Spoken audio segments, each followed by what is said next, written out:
everyone? Hope you're doing amazing. Hope you had a great weekend. Ready to rock and roll into the week. I am pumped for the week. We have off for the 4th of July week, but do not fret. I will be here next Monday. I've got some really cool content I'm excited to talk everyone through next week. And so, hey, without further ado, if you're joining us for the first time, what's going on, everyone? I'm Jake Dunlap, CEO of Skaled. You probably know that. You're on my page. So make sure, drop your questions in the chat. I love getting the questions. We only have 22 minutes, so we don't have a ton of time. But if I don't answer your questions here, I will answer your questions in some future state. So super, super excited to see everyone. And without further ado, let me pull up LinkedIn and YouTube. So I have you here and I can see the comments as well. And we are going to dive straight into it. There we go. All right. Looking forward to it. Okay. All right. So what are we going to do? We are going to talk about and again, I would have had my buddy Kevin Dorsey join me, but he is on vacation in Spain. He just sent me this amazing picture. And because he and I have been talking quite a bit about this, which is as a sales manager, okay, for a lot of you, I don't know what you've heard about ChatGPT. I don't know how you think about ChatGPT or where you think this fits within your, something you should give a shit about. But I'm going to tell you right now, as a sales manager, there has never been an opportunity to be a better coach than there is right now. And so I'm going to talk about coaching, role playing, and everyone's least favorite part of the job, difficult conversation / performance management. I switched back to tea, by the way, this week. I find like if I cycle off coffee and then come back to it, like in months, then it usually is better. I don't know. It's just a thing I do. I do it like once or twice a year. So back on the tea train. Earl Grey is my choice tea, if you were wondering as well. Like I said, just make sure, drop any questions that you have, and we're going to dive into how to use, in particular, I'm going to talk about ChatGPT. So how to use ChatGPT if you want to insert Bard. Oh, update. I did, as I promised you, I set up Bard. I started playing with it really quick. I'm going to give you and Becca, we should probably just do a whole one-sheeter on this, but Bard versus ChatGPT. I spent a couple hours with it last week. Big takeaway is this. ChatGPT lets you have multiple threads, which I really, really liked. You don't do that with Bard. It's kind of like one thread and you got to like reset it. So that immediately was like a non-starter for me. But here's what I will say. I did think, and the other thing that I'll tell you too is ChatGPT's first answer whenever I asked it, like, hey, I have to run a discovery question with a CHRO. It was very much more specific to like that persona. It thought about what an HR person might care about. Whereas the best practices, even though I gave it the same exact prompt with Bard gave me more like generic best practices. But what was interesting is when I kept going with Bard, I'm like too generic, etc. Bard did write a pretty good email like message. So I don't know if that's because I think Bard can search the web. So I think like because Bard can search, I think I asked for like certain customization points. Yeah, I thought it was like pretty decent. So overall, ChatGPT is what you all should be using from everything I've seen. If there is something you're like, Jake, hold the press, try this, I will try that too. But that's my quick Bard story. So step one, you as a sales manager, not two, one. Step one is coaching opportunities. Okay, we practice a method of coaching at Skaled called GROW, GROW, okay? Which is basically a really great framework. You can go to ChatGPT and ask it, what's the GROW model for coaching? And it'll tell you all about it. But it's a really great framework for how to have a very productive conversation, not just in sales, but in any type of leadership. And so I'm going to give you a couple of ways around how ChatGPT in particular can make you a better coach. Okay, number one is pipeline and deal review. I think a lot of you already know this, and I'm going to go deep on this. Actually, on Thursday, I've got another live I'm doing with another CEO, and we'll talk a little bit more about this. But there's a lot of tools, and I think we just don't trust these tools right now. I think we don't trust part of the pipeline and deal review tools. So look, whether it's some of the cool stuff that Outreach has out now, SalesLoft has got some cool stuff they just launched. Clary, you name it. There's some people that are doing some interesting tools there. So Pipeline and Deal Review one is somewhat interesting.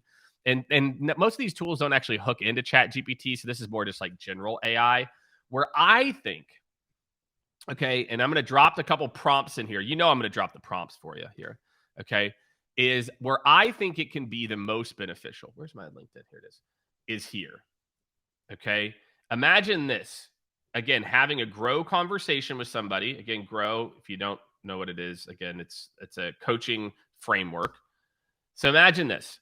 I've identified one of my reps who has a high conversation rate after the, I should have put conversion rate after the demo. Buyers always go to the next step. He wants to send some proposals. Proposal to close conversion rate is lower than average. What are some reasons? I don't know. It can actually help to prompt it.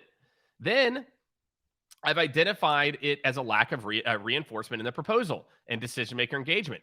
What are 2 ways that I could have that conversation with them, or 2 ways that he or she could improve?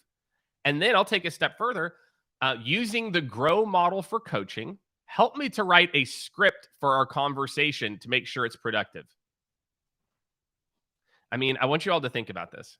The usual way would be like, okay, well, Susan's struggling here. Let me put together a plan. Okay, it's going to take me whatever. I mean, you can become a really amazing coach, or at least like increase the quality of your conversations like overnight, like immediately. Like it's absolutely wild. So if you're a sales manager, and again, all of you, I hope you want to get better as a sales manager. You have not arrived from a skill development standpoint when you become a sales manager. And that's one of the saddest things right now in sales is that we do not have not enough companies have leadership development programs. And instead they have all these, frontline development, not realizing a leader can impact, 10 people, or if they're a leader of leaders, 50 people. So, you can't rely on a company to do it for you. So if I was a frontline sales manager right now, I would be using ChatGPT all day long to help me and my team get better and to make me a better coach as well. Number 2 is role playing. Love this one. Okay. I did a post about this, okay, around role playing. Now, again, you might be like, well, it's not going to be perfect. Yeah, sure, fine. It might not be perfect. Who cares? Right? Again, what I've seen time and time again is I can take the time to say, okay, you are a CHRO of a 200-person company in banking. All right, great. You're the CHRO of a regional bank in the Midwest. Right now, the Midwest has these economic conditions, and insert another trend that you've noticed something. I'm going to have a discovery conversation, and I want to know what might some of your objections be in this current climate. What are some issues my software does, or my product does this? What are some ways that I could then highlight that to solve those issues? Okay, write me a script for that. So again, I just want you all to think about where our world is headed. That objection handling, it's a no-brainer. Negotiation handling, no-brainer. Closing, like, hey, this is the setup for my next meeting. What are some potential pitfalls? Role play that with me. Be a difficult client. Be a mediocre CHRO, right? Or mediocrely difficult CHRO. So again, role playing. So imagine I have a rep. I'm a frontline manager. I've got a rep who's struggling with, ABC topic. Okay, John, so you've got a meeting coming up with this person. What I want you to do, we're going to work on this discovery, is go to ChatGPT, type in, feed it like some of the prompts that you have around who this person is, the situation, etc. And then have like a mini dialogue, with that around what could go right, what could go wrong, and then some potential messaging that you might use. Hey, I might say this to him. Do you feel like that would resonate? Yes, no. Again, it's not perfect, but again, I'm telling you right now, again, act like a customer who says, who's skeptical. Okay. Now do the same with the same information, act like a customer who's came in with inbound interest. So just imagine all the different role play ones. Wes said, I also use it to create sales battle cards for, oh, my Wes, no brainer. No brainer. You know, like that's exactly it. I mean, I could even just imagine if I'm live on a call with ChatGPT. Again, you kind of have your battle cards. You know, West has created these battle cards for, you know, objections. A new one comes up. I'm like, okay, hey, you know what? That's a really great, point. And it's something that, we get asked, and I type it in and I hit enter. Write a script if they have this objection, how I should handle it. I could literally type that in like 5 seconds, or I could have that copied and pasted and ready to like copy and paste into Chat GPT. Like, they have insert objection. Please write me a quick script. And then you could like just type in those words, and in like 8 seconds, you could respond to the objection. So there's a lot of opportunity here around role playing. So those are my top two, and so those are my two most sales rep deal related ones. But that means coaching is a mix of skill building and deal coaching. I want to call that out real quick for any of my leaders out there.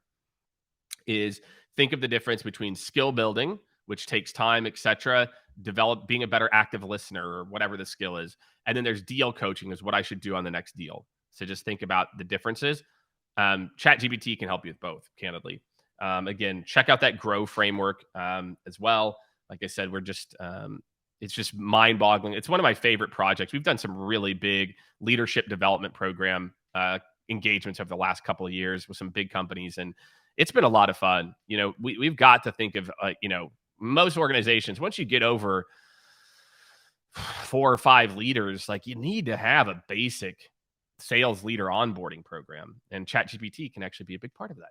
Okay, so last but certainly not least, and like I said, if you guys have some questions here, Jake, what are you seeing in AI? Here's some difficulties I'm having. Whatever you got, feel free to drop it in the chat for me. And I will, do my best here to handle those. Last but not least is difficult conversations. Okay. I think we all believe that we are really good at difficult conversations. I think we have all also been on the other end of someone who thought that they were good at difficult conversations, and maybe it came across too aggressive, too aloof, didn't have the punch. We pulled a punch, and we actually needed to deliver a message really directly. My friends, ChatGPT is amazing at helping you. And again, think of like there's the role play angle of this. So it's a little bit of a number two, kind of comparison here with number three, which is, being able to prepare and think through conversations that may be difficult, whether that's with your rep or with your boss. I would say if I was a frontline leader right now, I mean, gosh, I think back to whenever I was my first frontline manager job. I wish I had ChatGPT. Maybe I wouldn't have said some of the dumb shit that I said to, VPs, et cetera, where they're like, who is this kid? Who does he think he is? Because that definitely happened. So think about this. Like, hey, I've had to give constructive feedback for the third time. I've talked to John about this and this. What are 2 or 3 additional ideas of ways I could position the conversation, knowing that I've already tried this and this? What are 2 or 3 other ways I could do this? Help to write a script that's firm, but not accusatory or something. Boom. So again, you want to give feedback. And again, like so many leaders, and again, it's because they don't have training, just wing it. They just wing the feedback conversation. And so it ends up being, not the best, right? So you go in, you don't prepare. Wow, can it increase the quality of the conversations you have on constructive feedback? Same thing with accountability. Hey, ChatGPT, I have a sales rep who's struggling with this topic or this thing, or maybe they're doing well and you want to help them to build. Let's go the other way. Let's go the other way with it. Let's go positive with this. I have a rep who's doing really well and wants to get better at the discovery process for their prospect, their first meetings. How could I create some accountability how could I create an accountability plan for them to work on the skill of continuing to get better at discovery questions? So think of accountability. Like it can help you to build accountability plans. Like literally, What would an accountability plan look like for insert whatever? Boom. Can you tell me more about number one? What are some metrics that we could come up with that we could track? Boom. Cassidy tossed in a couple of use cases. Yeah, research on clients is a no-brainer. Cassidy, if you didn't see it, you should check out the live I did. It was either last Monday or the Monday before, and I talked a lot about this use case, the research one. And yeah, any type of, and again, depending on what version of Chat GPT that you have, whether you can browse, etc. Either way, it's still pretty good with persona trends. So, if you can't get stats from it, there's also some other tools that can help you with some of that as well too. So, and again, and last but not least, around difficult conversations is a performance improvement plan. You know, I, I've got mixed feelings about PIPs, performance improvement plans. I have used them in my career as a real turning point, and I've seen people fly and thrive. And I think the problem is a lot of people have been trained to think that, well, if I'm getting put on plan, then I'm going to get fired. And if you're most leaders, that's not why they're doing it. They're doing it to say, hey, we're at a level of serious now, and I just want to make sure we're on the same page, and making sure it's realistic. So if you've never done it before, you've never had to put someone on a PIP, you've never had to, have difficult conversations with someone, or, talk them through a performance plan, it can help to write it for you. Hey, here's our criteria. This is what we typically put in. Help me to write a performance improvement plan for this person, which I think is also a really awesome use case. So there you go. So if you are a frontline leader, I've got 3 ways that you should be using ChatGPT every single day. Okay. Number 1, coaching, how to be a better coach to help to build skills and to help to close deals. Number 2, role playing. You role playing conversations, right? Maybe, but certainly helping your reps to be able to learn outside of just you how to handle certain scenarios. Going back and forth a little bit on a big meeting they have coming up. If you don't have the bandwidth, great for that. And then last, difficult conversations. This is one, again, a lot of people don't even think about Chat GPT for, but I've seen it. A friend of mine is like, I had someone at the company who used the company credit card to buy a shirt for themselves. And, I don't think they thought there was any malice behind it, but he didn't know. He's like, gosh, this is a gray area. And so he wrote a whole script with Chat GPT. He's like, here's the scenario. Here's what I had. Help me to write a script between me and the employee of having this conversation. And then he said, now act like the employee is going to be more hostile because they think this, and now write the script. So again, I just have to tell you all, it's such a powerful tool, and frontline leaders, and if you have a VP of sales who is struggling with where to use AI, please send this to them. We're going to be launching I've got so much cool stuff in the works. I'm so pumped. I'll start sharing maybe a little bit about it next week. But July 24th is going to be a very big day for Skaled and the work that we're doing around Chat GPT. So I'm excited to talk more about that. But now is the time. If you're a VP of sales or a frontline leader, you need to start to learn how to harness these tools so you're not working, you can work exponentially more efficient. I just sat in a company called, shout out to Bowen and the team at Wonderway. They've done some cool stuff around how to use AI to make sure that people are actually using the playbook. So, there's some cool things that are coming out around adherence in particular that I think will be helpful. But at the end of the day, if you're a frontline manager, EQ is going to be your superpower. What you're going to continue to see is AI, and the models that we use are going to get better and better and better about what to do. But it's the quality of the way that it's delivered that's going to make the difference. And so as a leader, these are the skill sets you need to be building. How do I get better at coaching? How do I help my team get better when I'm not there? How do I have high quality, difficult conversations? Okay. That is what's going to save a leader from being replaced by any type of generative bot. So apologies for being late, everyone. Hope this was really, really helpful for all of you who are frontline leaders who are trying to improve. Feel free to forward it to your leader as well too if they're have questions, or your VP. And we will see you all this Thursday, where I'm going to talk about 4 additional. I'm going to double click on the deal and pipeline management a little bit, but I'm going to talk about 4 more ways that frontline managers can use AI to have up their game. and there's some pretty cool stuff in there. So thanks, everyone. Appreciate you joining, and I will see you all on the next one. Have a great rest of your week, and I'll see you Thursday.